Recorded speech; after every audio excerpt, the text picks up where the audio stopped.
So this girl is a princess, and we were going to see if she is fit for the princess.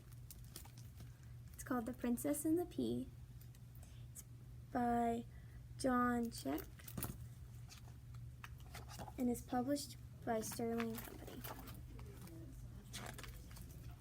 A long time ago, there lived a prince who was looking for someone very special to marry. But that someone had to be a real princess. The prince met lots of young ladies who wanted to marry him. Some of them were very pretty, some were very rich, and some were very smart. But none of them were a real princess. And so he kept looking, hoping and yearning. The prince wore out his shoes dancing with all of the eligible young ladies. He wore himself out going to parties with them, and he talked with them until he was so tired that he couldn't talk anymore. But still, he couldn't find a real princess.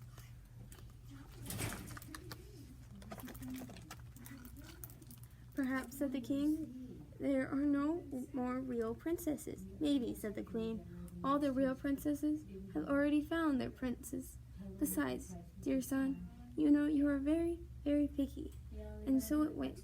More parties and dances and conversations for another year, until one night, in the middle of a ferocious thunderstorm, there was a knock at the door of the castle.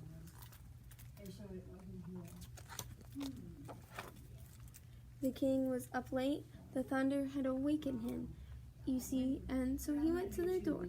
Outside stood a young woman. She was soaking wet. Please give me shelter, she implored. The worried king asked how she came to be alone in the night. My family and I were traveling through the forest. It was so dark and stormy that we lost each other. I walked until I saw the light in the castle.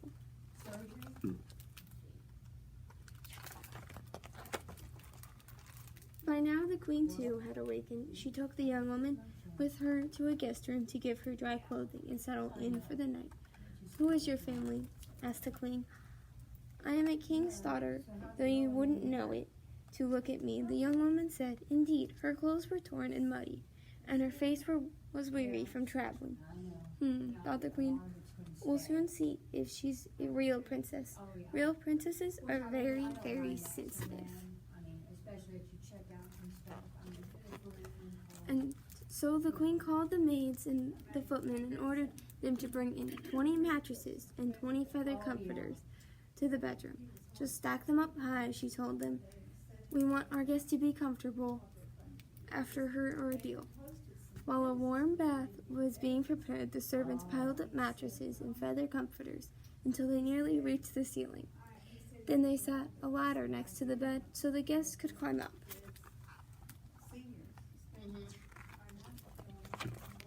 After the servants left, the queen took one small green pea that she had gotten from the kitchen and tucked it as far under the bottom mattress as her arm could reach. When the young visitor was ready for bed, the queen helped her climb the ladder to the top of the stack of mattresses, and comforters blew out the candle and wished her good night and pleasant dreams.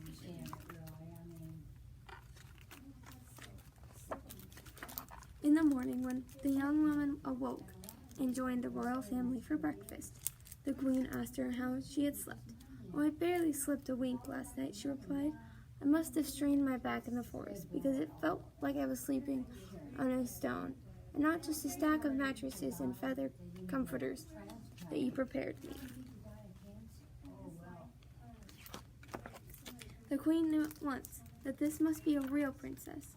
She wanted to tell her son about her test, but she could not get his attention. He was gazing lovingly into her eyes of the princess, and she into his, and they were both smiling. After breakfast, the king showed the princess around the castle, while his men searched the forest for her family to bring them safely to the shelter of the palace. When the queen was finally alone with the prince, she said to him, I think she's the one, son. Then she told him about placing the pea under the stack of their guests' mattresses.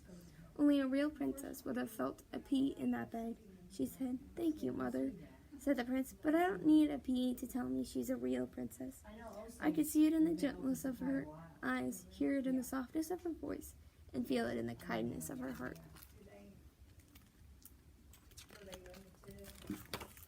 And so the prince and the princess were married.